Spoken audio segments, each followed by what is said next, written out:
Good morning. It is Thursday, September 29th. I'm Jessica Lovell. Welcome in today to the Morning Medical Update. Even with no signs at all, you can still be at major risk of heart disease. Some develop it while others are born with heart issues. Today, we have three very special guests, three heart patients who will share their journey and how they found their way back to better health. Homeowners and businesses cleaning up this morning after Hurricane Ian came ashore near Fort Myers. This was a Category 4 storm. We're going to talk with one health system doctor who has seen this before all firsthand and shares his experience treating patients in a natural disaster. Plus, the COVID-19 cases here at the health system are on a slight decline. Is that still the trend overall? Dr. Hawkinson has our latest numbers.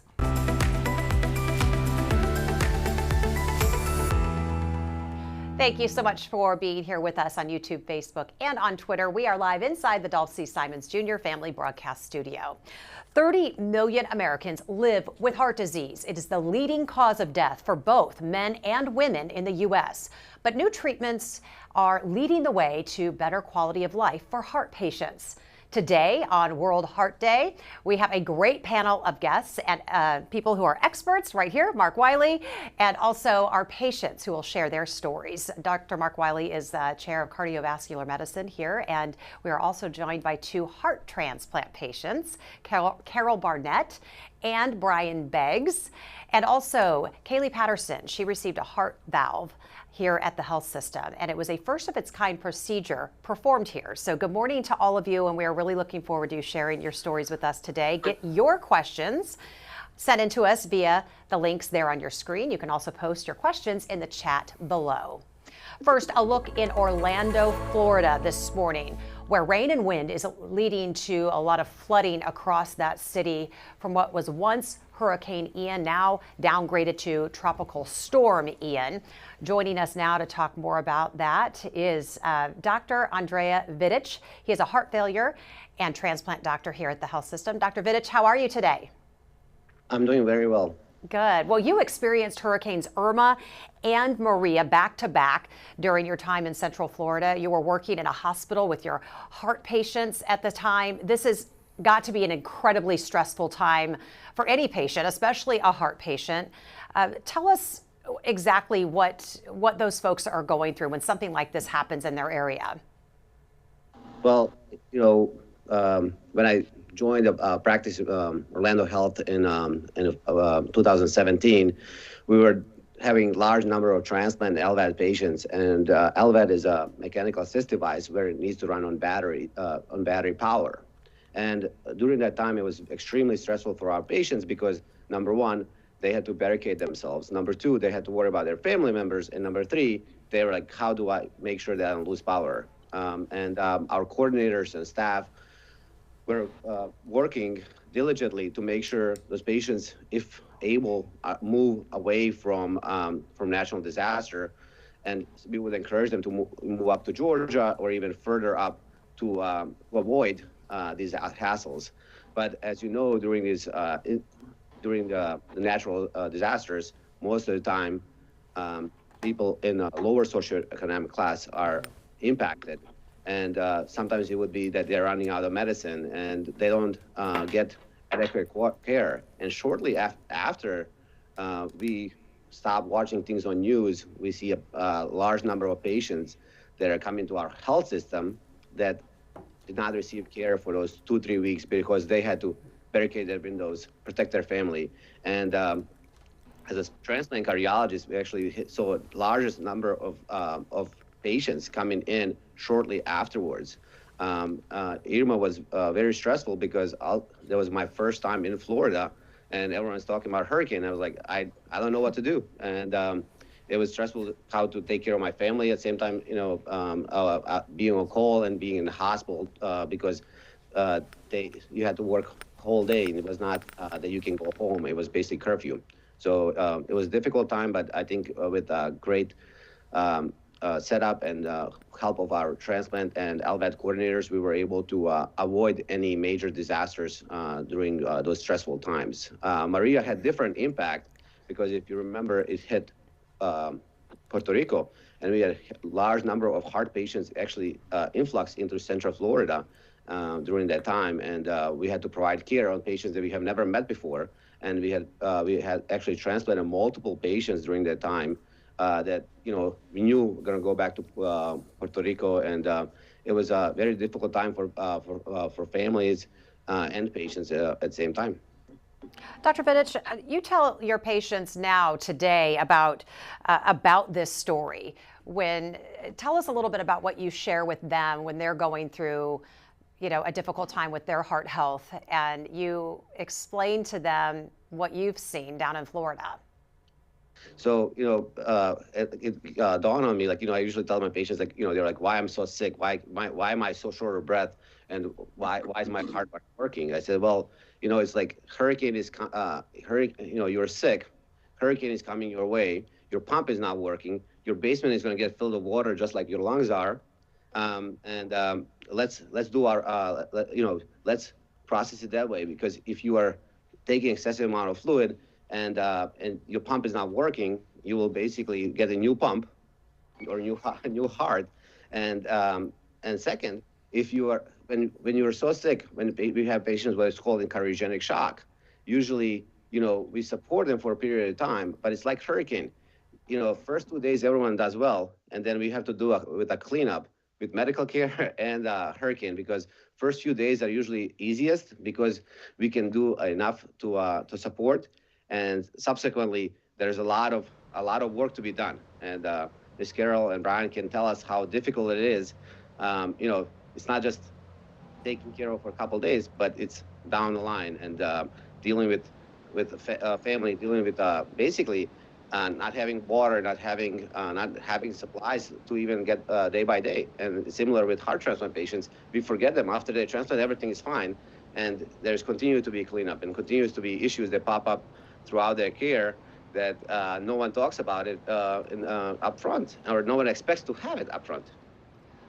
This unforeseen natural disaster then putting up another barrier for these heart patients. Dr. Vidic, thank you so much for just sharing your insight and your experience with us. It kind of helps us here in the Midwest, far, far from the coast. You're right. A lot of us don't understand what those folks are going through. So thank you for helping kind of paint that picture for us this morning.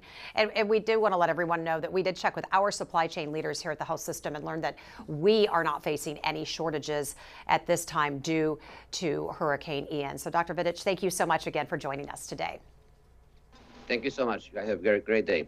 You as well. Well, more than 18 million people die after suffering a heart attack or have a stroke each and every year. Kaylee, good morning to you. Thank you so much for joining us.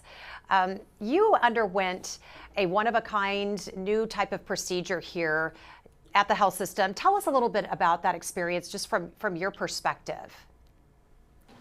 Yeah, so I had a transcatheter pulmonary valve replacement, and that is where they take, so for me, I had a bovine tissue as part of a mechanical valve.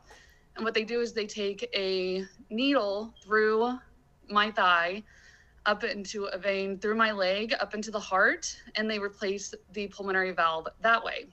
And what that did is my pulmonary valve was leaking into my right ventricle, and it was causing the right ventricle to get way too large. So what that did is it made it to where the leaking from the pulmonary valve stopped, and it made it to where the right ventricle would stop growing in size. And we're watching some video from the day of your procedure. Quite different, though, Kaylee, from years ago. Take us back 29, 30 years ago when you were young, and you had open heart surgery when you were young. Tell us about that. Yeah, so when I was 19 days old, as you said, I had open heart surgery, and so back then, it's kind of funny because at that point, I had the opposite problem. My heart or the pulmonary valve wasn't allowing any blood to go out into the body, so they had to actually go in and open up my chest, so then they could open up my pulmonary valve to let the oxygenated blood get out into the body, so then the rest of my body could have oxygen, could have that oxygenated blood. So coincidentally, the surgery that I had as a baby caused the issues that caused the leaking that I had as an adult. So that's something that as I was growing up, my doctors kept on saying, well, this is something that we'll have to fix at some point. And we wanted to just keep on looking back, or keep on checking into it. Every year I would have an echocardiogram. Every few years I'd have an MRI. And we just knew at some point we would have to fix this issue because it kept on increasing the size of my right ventricle. So Dr. Wiley, I want to bring you in, and you did not treat Kaylee, but help us understand why someone might need open heart surgery. And then you fast forward to today, things have changed quite a bit, why somebody might need open heart surgery, and maybe why somebody might be a candidate for this type of valve replacement, where it seems like a less invasive type of procedure than opening someone's chest. But help us understand the difference in need for different patients. Sure. I think age and anatomy are the big things. Early on, about a decade ago, it was certainly an honor for me to be involved with the valve program. And early on, it was just high-risk patients. And really now it's evolved to 90% of the patients we treat. So. Carol and Brian, I want to bring you in. You both underwent a heart transplant here at the health system. Carol, I'm going to start with you because you did this right at the beginning of COVID. What was that like? Oh, well, when my husband dropped me off at the doors on April 28th, he essentially just waved goodbye to each other. And I was thinking I was going to see him in 3 days after my evaluation, but no such luck. After a couple days, Dr. Hagelin came in and said, you can't go home till we find your heart. I will tell you that the nurses were my savior. They were there 24/7, not just for the medical things they had to do, but for just emotional support. And I thank God for the technology besides the heart, but being able to connect via Facebook or whatever we use with my family. Yeah, you were using iPads at the time. Dr. Wiley, I can't imagine somebody going through a heart procedure where you need the love of your family, your support system, and now you can't be around them, you can't near them. You're in the middle of a pandemic. It's just got to be such a scary time. I'm sure you had to have many of those conversations. It was very challenging. At one point in time, we really had to restrict the number of family members that could be present, and that was probably the biggest struggle for patients recovering from a cardiac procedure. So. Fortunately, the numbers have come down a little bit, and we're able to allow more family members present, but we had to get creative with, how to support the patient through that hospitalization. Yeah, you had to really turn it up and become family members, didn't you? You did, absolutely. So, Carol, I have to ask you, are you getting back to traveling and doing all the things that you were doing before you had your transplant? Yeah, I've started to do a little traveling. We have 3 daughters, and that's me doing the polar plunge in Antarctica. I love that. We have 3 daughters, and they're spread out through all the country. So if you visit one daughter, then you have to go see the other 2. So we're planning a big trip. Oh my God, we're planning a big trip next summer to go diving in the Red Sea.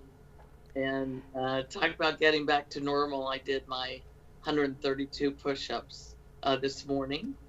Good for you. From my toes, so everybody knows that. Yeah. You were legit. You're back.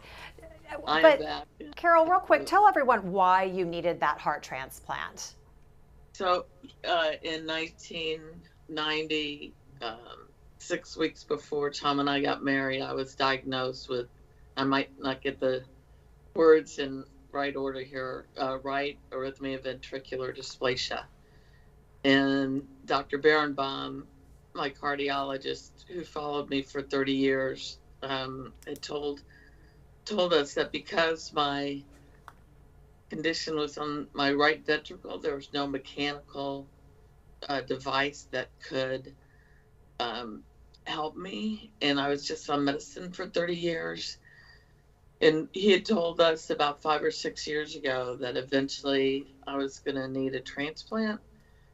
And I put that in the back of my head because eventually I'm going to have to get a new knee and hearing aids and blah, blah, blah, cataracts. And I just didn't want to think about it. And then in January of 2020, when we were in Africa, I started having some issues. Mm-hmm.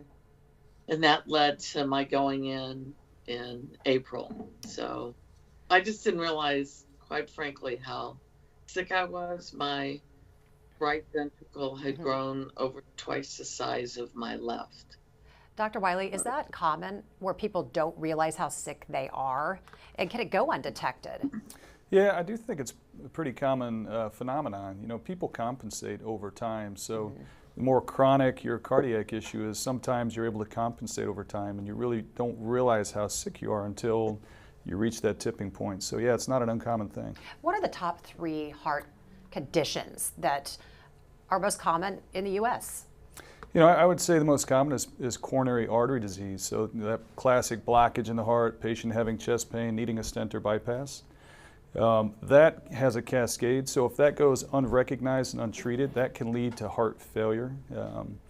And that's where we start talking about different ways, different medications, different procedures or devices to help those patients. But so those are probably the top 2 most common. I would say beyond that, rhythm issues, atrial fibrillation has a huge burden here in the United States. It's an irregular heart rhythm that we see that can put a patient at risk for stroke.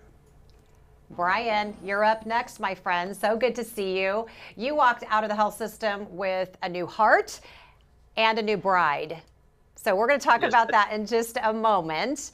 But tell us what led to you needing a new heart. So I was born with a heart murmur as a child. And, you know, it never gave me any issues. They thought it would grow closed, but it never did. I always had a slight hole. And it never gave me issues.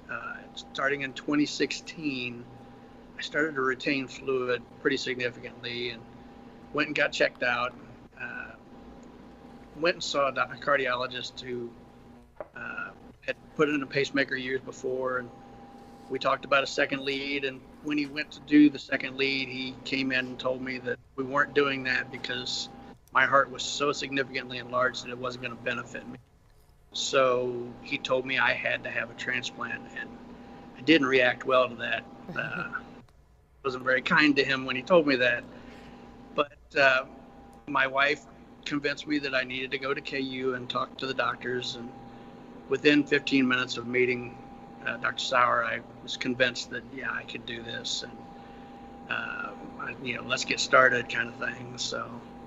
Wow. That's a long time to live, you know, just constantly concerned about your heart. I mean, where everything comes from, Dr. Wiley. That's you know, these patients live wondering if a transplant's coming up next, if they're going to have a heart attack. I mean, that's got to be a scary time.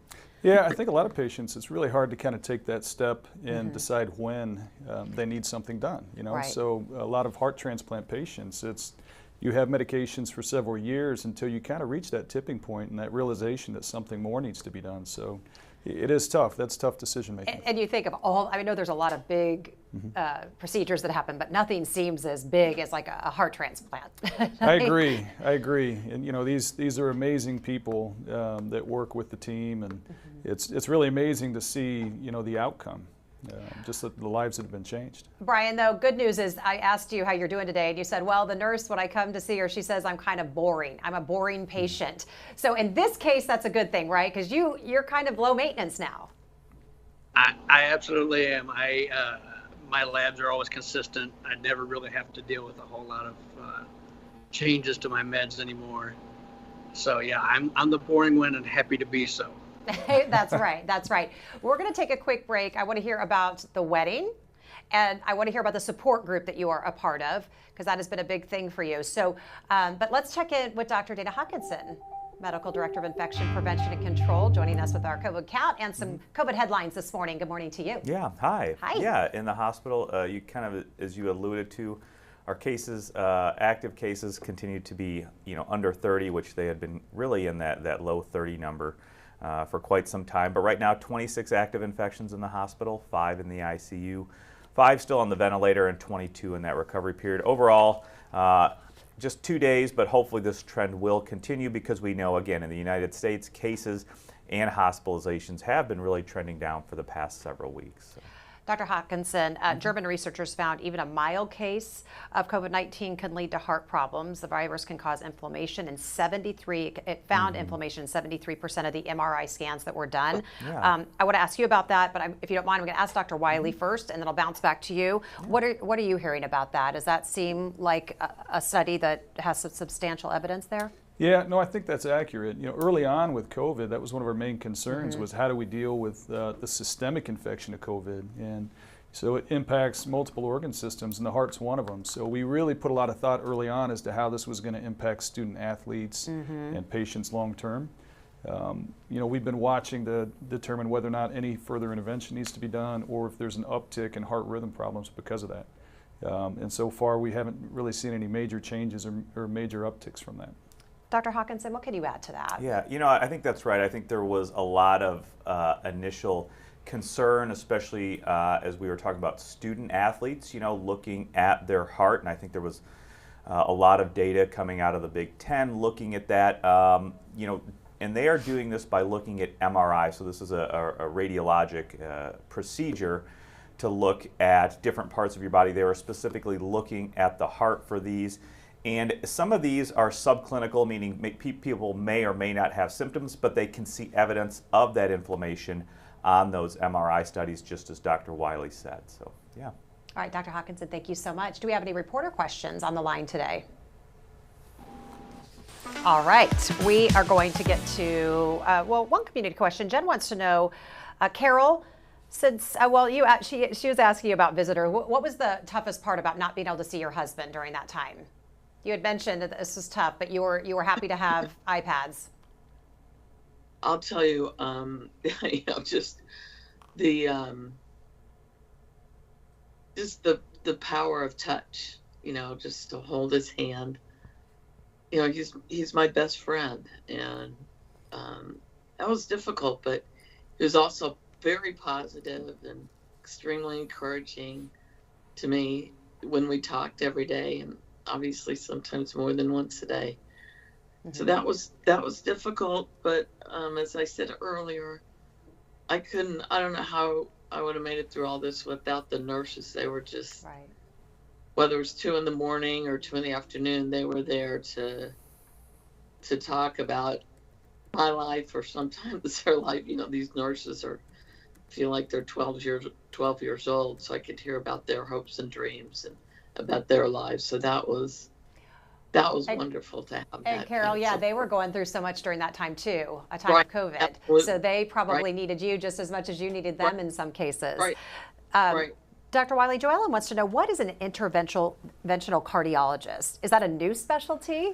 Yeah, so interventional cardiology is basically a subspecialty within cardiology, but it's more procedure-based. Okay. So most of what an interventional cardiologist does is stent procedures, valve replacements like Kaylee had. So more procedure-based. We do general cardiology, so we see all comers, but most of the practice of an interventional cardiologist is really procedure-based. Okay. Jean wants to know, what would you do to reduce heart inflammation? Yeah, so in the setting of COVID, really it's the recovery process.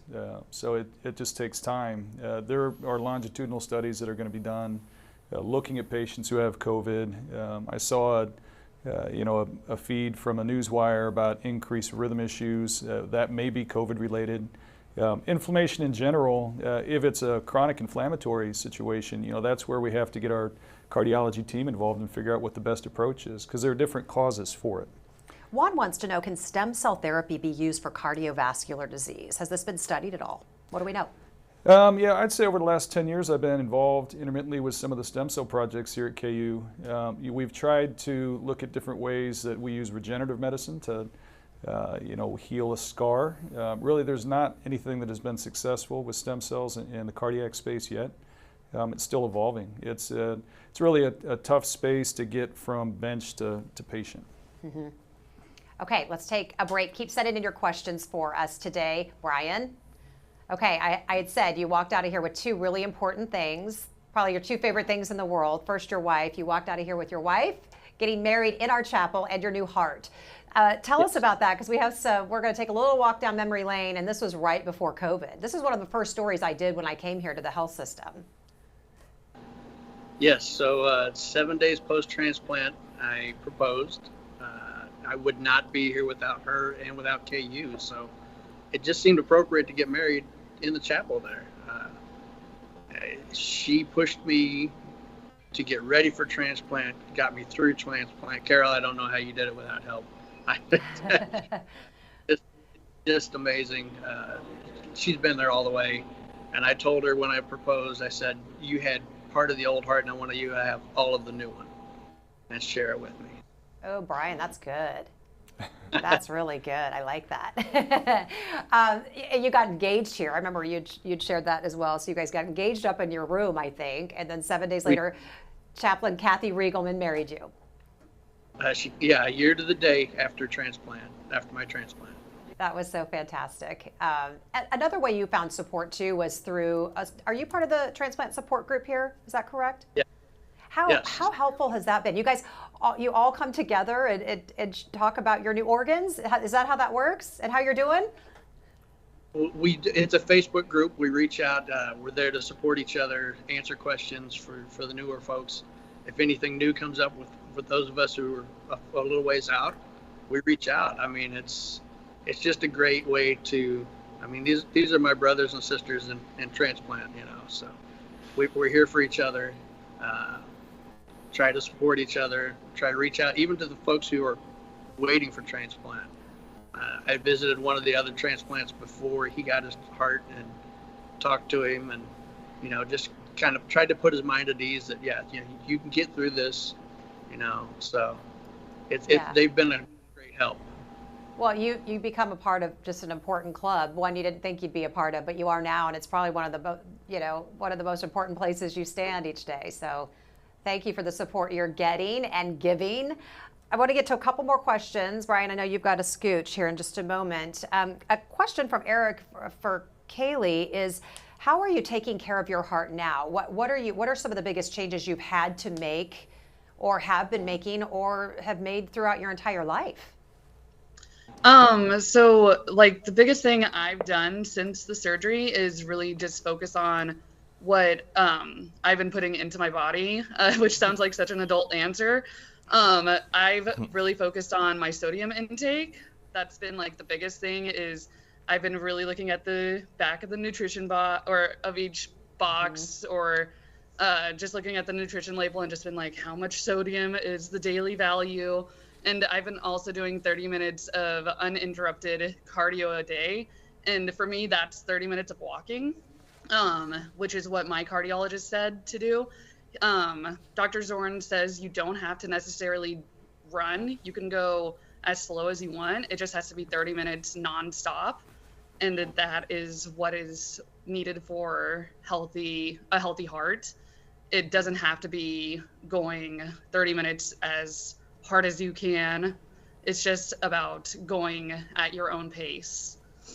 So for me, I go at it's a quick walk, but it's not a jog. It's not a sprint. It's at a good speed though. Yeah, and probably consistent. Dr. Wiley, that brings me to my next question. Let's talk about food and heart, and what truly are the good heart food. We talk about the wine and the chocolate and the salmon and the walnuts, but are those really helping us? I know that's an overall good diet. And then what should we definitely be avoiding? Yeah, that's a very common question that we get in the clinic. And my take on it really is to avoid the things are bad for you. That's an easy thing to do first, right? So fried foods, fast food, and really focus on clean eating. Kind of that Mediterranean style of diet, I think, is a very healthy approach. Portion size is big here in the U.S. We all were taught to eat everything on our plate. So really controlling your portions and eating clean. It's just going with what you kind of already know, right? Just the Yeah. basics of what mom and dad taught you about eating. Keep the junk at a minimum. Yeah, there's really no magic secret here. It's just eating clean and eating healthy. But that Mediterranean diet is something we hear a lot on this program. Yes. For sure. Real quick, just from you, Brian, what are some of the changes you've had to make? I know you said you lost weight. Increased activity level, definitely watching what I eat. Sodium is, it's a nightmare for me. So, I mean, I went low sodium to no sodium at all pre-transplant and just continued that, and that's made a big difference. Hey, Carol, real quick, what has been your biggest change? I was very active before my transplant. So for me, it's been really learning to manage my stress better. Yeah. And being more mindful of that, and of my daughters always laugh at me, but trying to slow down. Yeah. I just a very active person, and so that has been probably that, if I'd say anything, is mind your stress is huge. Yeah. Dr. Wiley, you agree? I mean, we talk about what we put in our bodies and the exercise, but we got to remember about the mind and just slowing down a bit. Yeah, I think that's good advice for everybody. It's really just kind of taking that time, and we have a lot of stressors throughout the day, and that contributes to kind of an unhealthy situation. If you're always anxious or stressed, it's very difficult, from a blood pressure standpoint. But I think it is mind, and it is also what you put in your body. A couple more questions. Dr. Wiley, a new report out of the UK says that more people have been dying this year due to irregular heartbeats. What do you think of this study? It's interesting. I caught wind of that, and it looks like in the first quarter of the year over in the UK, there have been kind of an excess number of deaths that are rhythm related. Mm-hmm. In addition to that, they have an increased number of ischemic heart disease events, which sounds like heart attacks. So in my mind, looking at that study, a lot of the issues that they're having over there are access to health care. So it's delaying your care. So some of these issues, like a blocked artery, may go unrecognized or unmanaged for a bit, which can lead to heart rhythm problems. So it's going to be something that we really need to watch. Angela wants to know, how do you know if you have a heart inflammation? There's not necessarily a good way. There is a blood test. There's a blood test called a high sensitivity CRP that we can check. That's a non-specific marker, short of imaging like a cardiac MRI, such as what we discussed earlier. Those are probably the ways to approach it. So oftentimes when we see patients and we want to screen them for cardiac disease or cardiac inflammation, high sensitivity CRP or some blood testing is one of the avenues that we take. What's the difference between heart disease and heart failure? Because people live with both. When somebody says I have heart failure, yeah, it's actually, it goes over a long period of time, correct? Yeah, that's correct. So heart failure is more of a continuum. And it focuses more of the terminology on the heart pump function and how people feel. Heart disease can really span a number of different things, from blocked arteries in the heart to proteins that collect in the heart to heart rhythm problems. So really differentiating heart failure, which is the end result of a lot of those, where the pump is not as strong and it's not working as well and people are short of breath. That's the differentiator, really. So heart disease leads to heart failure. Last question. Talk about myocarditis and COVID. And with COVID and post-vaccine, what are you seeing? And both of you could jump in here on this one.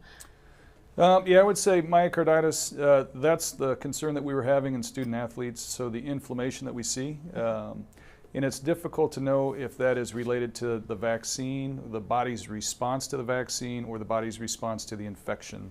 There are probably some similarities and overlap there.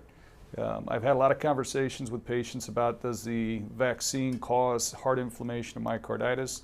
There are some signals that it could, although not to the extent of the actual infection. So it's something that we watch. It's usually subclinical. It doesn't have a significant impact, but it's something that we have been tracking in the news and in the literature.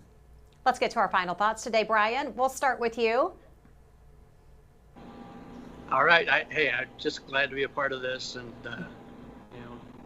I'm happy to be part of the Heart family. I am, and the KU family, and just I'm very happy to be here at all. I mean, honestly. Brian, thank you so much. We're happy you're here too, and you're part of our family, and stay in touch and be well. Thank you. Thank you. Kaylee, your final thoughts for us today. Yeah, I think my final thoughts are just, if you feel as if something is wrong in your body, it doesn't hurt to go get it checked out, because you never know what could be happening. Originally I kind of was just like, oh, I think I'm just getting older, and I had these chest pains, and it was something that was, or I had these heart problems all my life, but I finally was like, no, I should probably go see my cardiologist, and it was something that and obviously I need surgery, so just go ahead and go get checked out if something seems wrong. Kaylee, thank you so much for being with us today and just being a great advocate for great heart health. Thank you. Carol, wrap this panel up and give us some final thoughts. It's been so great to catch up with you today. Thank you so much. So I would comment that consider becoming an organ donor. And the reason I say that is my heart is that of a woman who was in her 20s. So clearly, in order to be a donor, you need to be in good health. And you need to have the presence of mind to want to pay it forward. In order to do that, you need to stay healthy. But it's a beautiful, it's an ultimate gift. And then the next thing I would say is find a way, your way to find gratitude every day that's out there. Couldn't have said it better myself. Carol, thank you so much. What a great message from all of you. Thank you so much. And I know you're all so grateful. So thank you. Dr. Wiley, your final thoughts today. I'm just very grateful for the panel here, for having the courage to get on the show and tell their stories, because I think it means a lot to the patients out there and people out there to hear. So I just want to say thank you for participating and having the courage to tell your story, So thanks for having me on. You bet. Thanks for being here as always. Dr. Hawkinson, final thoughts today. Yeah, I'd just like to bring it back to infections. And really kind of emphasize the point that Dr. Wiley made about the myocarditis question in vaccination versus infection. He said, your risk of myocarditis and your risk of more problems with myocarditis from the infection itself, from SARS-CoV-2 infection or COVID, is much, much greater than any myocarditis, any data that we've seen from the really self-limited myocarditis from the vaccination. So vaccination continues to be very safe and very effective, and continue to encourage people to get vaccinated and be up to date with their vaccine. Thanks, Doc Hawk. On today's All Things Heart, the story of a man suffering peripheral vascular disease, what it did to him, the treatment he received, and how he's doing today. Here's Alexis Del Cid with a preview. I'm Alexis Del Cid, coming up on the next All Things Heart. And he's back to everything, and that's just wonderful, because a few years ago I thought I lost him. Horrible pain had his doctor stumped, and his wife was so worried, until they finally came here for the diagnosis and the life-changing surgery. What you need to know if it happens to you, coming up this morning at 10 a.m.